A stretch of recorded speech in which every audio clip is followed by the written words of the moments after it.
100 புளி கொடுங்க. ஆ நீங்களா? வரி புலி வேணுமா இல்ல சிறுத்தை புலி வேணுமா? வரி புளி சிறுத்தை புளி இல்லாம உங்க கடையில விக்கிறீங்க? நீங்க கேட்டா அந்த வண்டலூர் ஜூக்கே போய் வாங்கிட்டு வந்துருவோம். உங்களை நம்பிதானே உங்க ஓனர் உங்களை கடையில விட்டு போறாரு. இப்படி வரப்போற பொண்ணுங்க கிட்ட கடலை போடுறீங்களே, உங்க ஓனருக்கு தெரிஞ்சா என்ன ஆகும்? அவர் கிடக்குறாரு. அவர் தான் எனக்கு கடலை போடவே சொல்லி கொடுத்தாரு.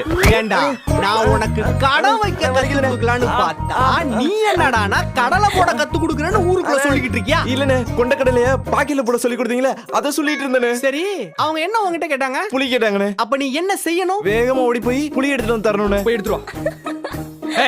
என்ன நிலிச்சிட்டு இருக்க? கடைக்கு வந்தமா பொருளை வாங்கணுமான்னு போய்கிட்டே இருக்கணும். நான் என்ன பண்றது? அவர்தான் என்கிட்ட பேசிட்டு இருக்காரு. அவரா? நீனும் போலையாடா? அண்ணே, புலி கொட்டை எடுத்ததா எடுக்காதான்னு கேட்டு போலான்னு வந்தனே. கிட்டவா? கேட்டுச்சா? கேட்டுச்சுனே. கொட்டை இருந்தாலும் அத நானே என் கையில எடுத்துட்டு வந்து தரனே. பா, இந்த மாதிரி பசங்களா சேர்ந்து ஷாலினி ஸ்டோர்ஸ் பேரையா கெடுக்குறானே.